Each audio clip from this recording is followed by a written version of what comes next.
Alice Merritt, the 28-year-old daughter of influential businessman Theodore Merritt and his wife Evelyn, first met Robert Cobb at a charity event dedicated to environmental protection in September 2019.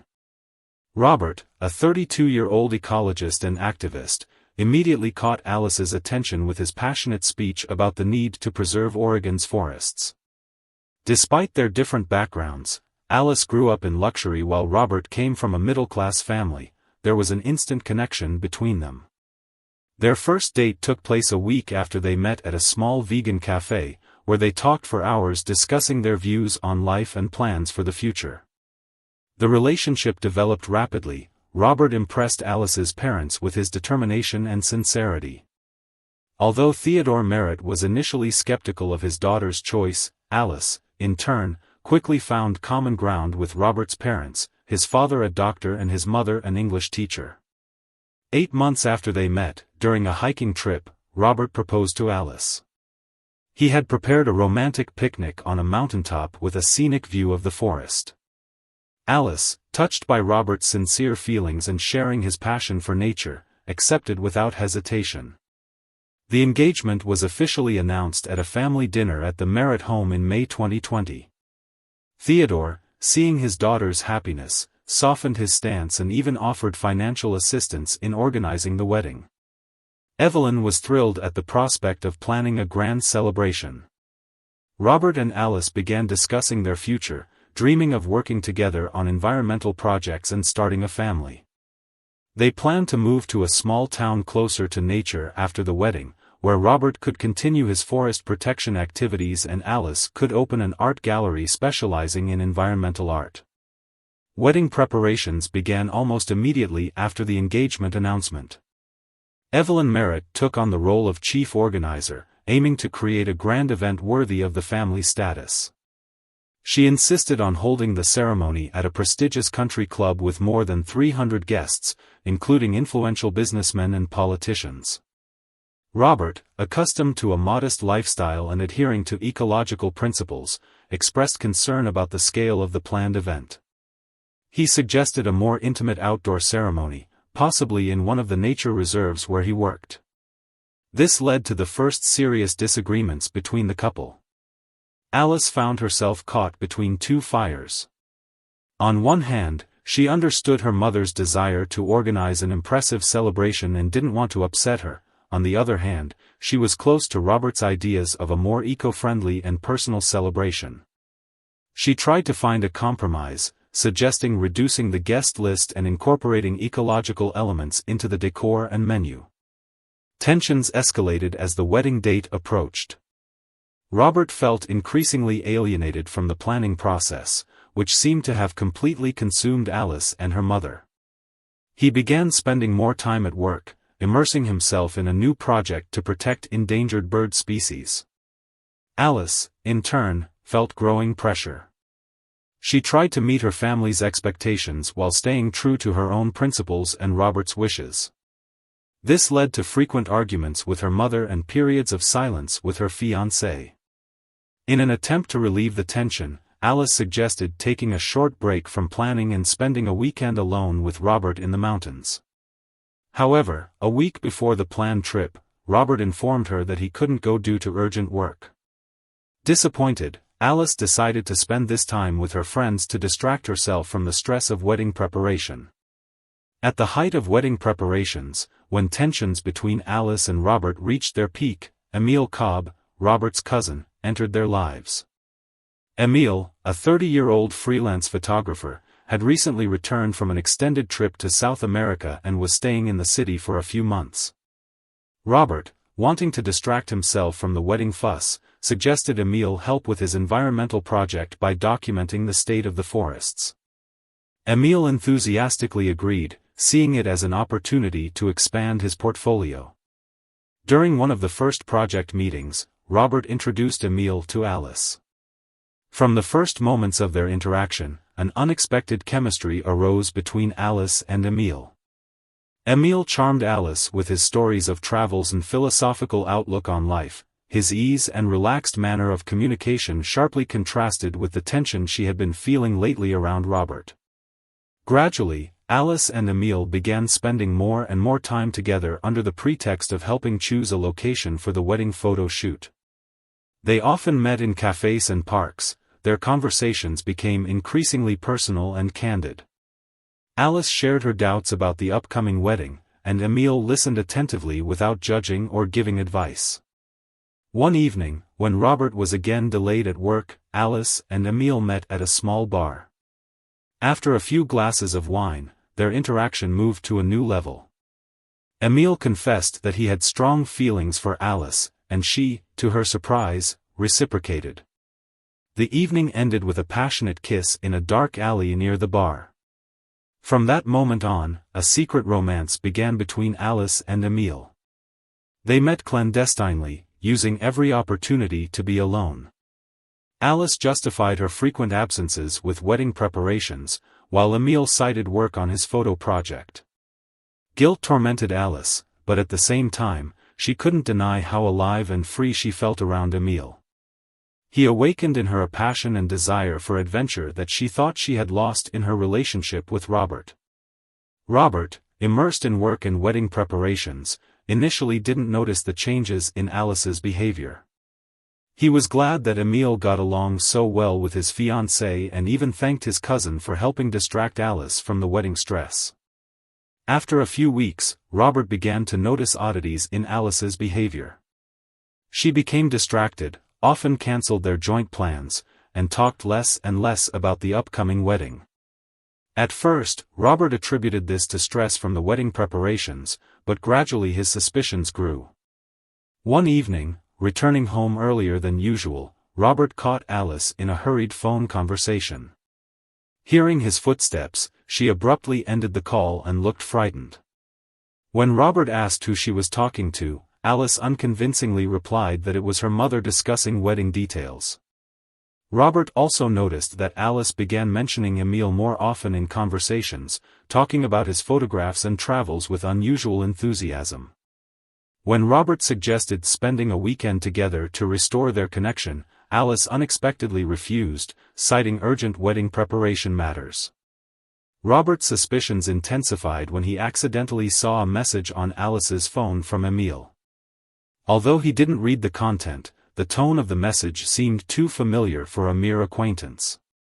Robert began analyzing Alice and Emile's behavior during their rare joint meetings, noticing long glances and casual touches. Trying to understand the situation, Robert began discreetly tracking Alice's movements. He noticed that she often visited areas of the city where she had no wedding-related business. Once, he even followed her to a small cafe where she met with Emile. Although Robert couldn't hear their conversation, the body language spoke of a deep emotional connection between them. 2 weeks before the wedding, Robert decided to confront Alice. He chose an evening when they were supposed to discuss the final details of the ceremony.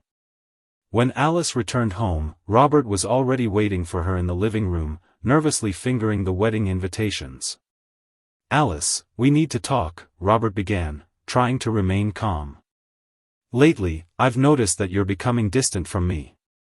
You often cancel our meetings, you're constantly busy with something you don't want to talk about. I can't shake the feeling that something's wrong." Alice, caught off guard by Robert's directness, tried to joke it off. "Honey, you're exaggerating. I'm just very busy with wedding preparations, you know how much there is to do." But Robert wasn't satisfied with this answer. "It's not just about the wedding, Alice. I've seen how you interact with Emile. Is something going on between you two?" Alice turned pale but quickly collected herself.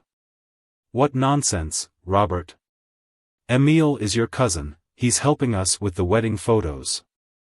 Of course, we communicate." Robert, feeling that Alice wasn't telling the whole truth, continued to press. "I saw you together at a cafe last week. You said you were going to choose flowers for the bouquet, but instead, you met with him. Why did you lie to me?" Alice, realizing that her deception had been exposed, tried to justify herself. "I just didn't want to upset you. We were discussing a surprise for you at the wedding. Emile was helping me with ideas.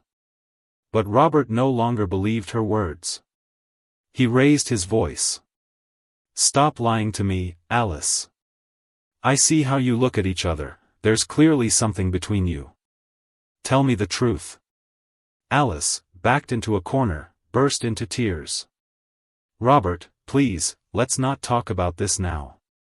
The wedding is in 2 weeks, can we just focus on our future?" Robert, disappointed by Alice's lack of honesty, shook his head. "What future, Alice? How can I trust you if you can't be honest with me? Maybe we should postpone the wedding until we sort out our relationship." These words horrified Alice. "No, Robert, please don't. We can't cancel the wedding. Think about the guests, our families, everything is ready. I promise, after the wedding, we'll sort everything out." Robert, feeling trapped, agreed not to make hasty decisions, but the atmosphere between them became even more tense. They agreed to continue with the wedding preparations, but both understood that their relationship was hanging by a thread. Alice and Robert's wedding day began in an atmosphere of tense anticipation. Despite all the organizers' efforts to create a festive mood, the air was filled with anxiety and uncertainty. Alice woke up early in the morning in her old room at her parents' house. Her mother, Evelyn, bustled around, helping with makeup and hair. Alice looked at her reflection in the mirror, but her thoughts were far away. She was thinking about Robert, about Emile, about the decisions that had led her to this day. Meanwhile, Robert was getting ready at a hotel near the ceremony venue. He was silent and pensive, which his friends attributed to pre-wedding jitters. But inside him, a storm of doubt and suspicion was raging. The ceremony was scheduled for noon at a luxurious country club. Guests began to arrive, among them Emile, who, despite the internal conflict, decided to attend his cousin's wedding. When Alice, dressed in an exquisite white gown, appeared at the end of the aisle on her father's arm, everyone fell silent. Robert, standing at the altar, momentarily forgot his doubts when he saw her beauty. But when their eyes met, he noticed fear and uncertainty in her gaze. The ceremony began. The priest spoke the traditional words about love and fidelity, but they sounded like mockery to Robert. When it came to the moment where the attendees are asked if anyone has any reasons why this marriage should not take place, Robert unexpectedly raised his hand. "I can't do this," he said in a trembling voice. "Alice, I know about you and Emile." The guests began to murmur, and Alice turned pale. Emile, sitting in the front row, jumped to his feet. "Robert, what are you doing?" Alice whispered. "Telling the truth," Robert replied. "The truth that you couldn't tell me.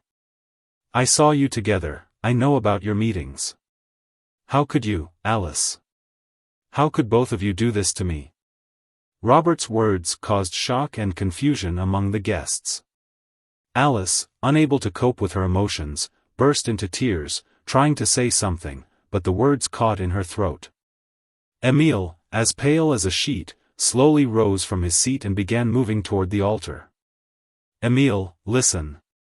It's not what you think," Emile began, but his words only intensified Robert's anger.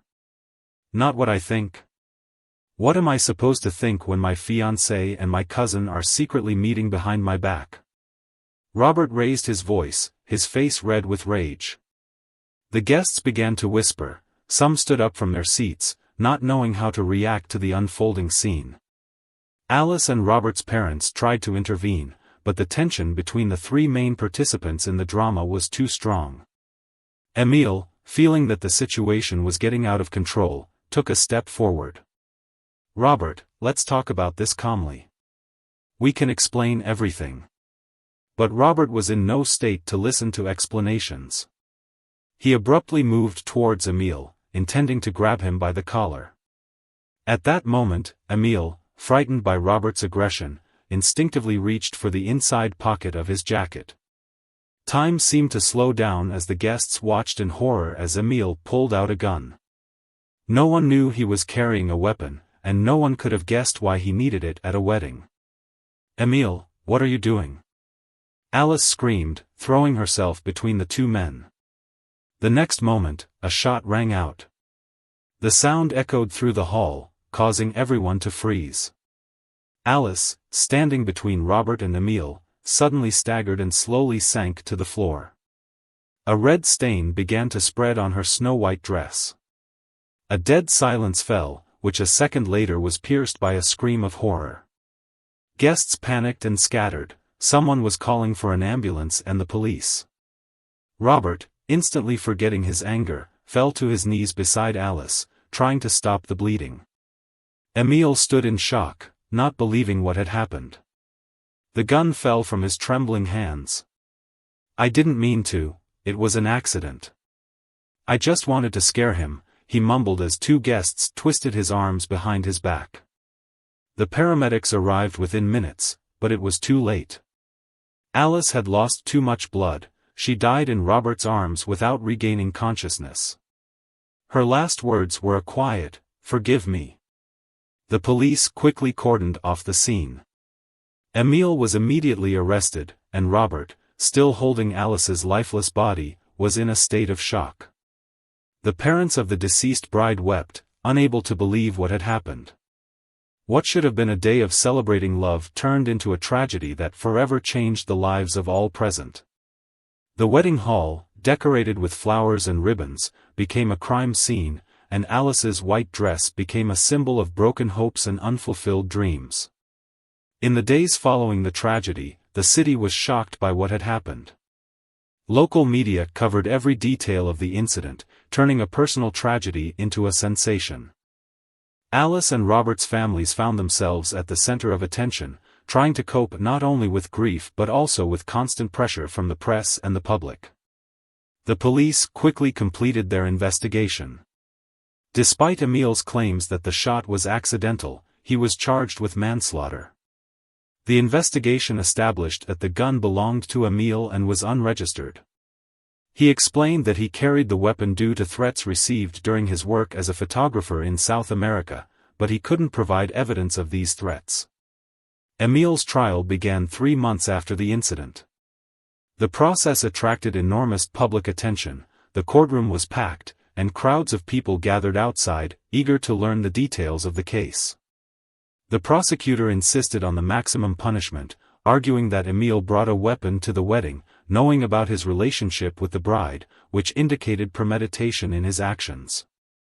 The defense, in turn, tried to present what happened as a tragic accident, the result of emotional stress and fear of Robert's aggression. Robert, called as a witness, looked haggard and lost, his testimony was confused. He often fell silent, trying to hold back his emotions. He spoke about his suspicions regarding the relationship between Alice and Emile, about the confrontation before the wedding, and how he had planned to cancel the ceremony but didn't manage to do so. Alice's parents also testified in court. Their testimonies were filled with grief and anger. They demanded the harshest punishment for Emile, accusing him not only of their daughter's death but also of destroying their family. After 2 weeks of hearings, the jury reached a verdict. Emile was found guilty of manslaughter and illegal possession of a weapon. The judge, taking into account all the circumstances of the case, sentenced him to 15 years in prison, with the possibility of parole after 10 years. The announcement of the sentence didn't bring relief to any of the parties. Alice's parents considered the punishment too lenient, while Emile's defense insisted that the sentence was too harsh for an accidental killing. Robert was not present at the sentencing. After giving testimony in court, he disappeared from the city. It later turned out that he had gone to a remote ecological reserve, where he began working as a volunteer, completely cutting himself off from his past life. The tragedy left a deep mark on the lives of all those involved in the events. Alice's parents sank into deep depression, her father abandoned his business, and her mother became actively involved in campaigns against gun violence. Robert's family, trying to cope with the aftermath of the tragedy, moved to another state, attempting to start life with a clean slate. They rarely spoke about what happened, but the memory of that fateful day forever changed their lives. Emile, while in prison, began keeping a diary in which he tried to make sense of what had happened and his role in the tragedy. He declined numerous offers for interviews and book deals, preferring to serve his sentence in silence and repentance. The story of Alice and Robert's tragic wedding became the subject of numerous discussions, court talk shows, and documentaries. It sparked debates about love, fidelity, forgiveness, and the dangers of carrying weapons. But for those who were directly involved in these events, it remained a painful reminder of how quickly life can change due to one reckless action.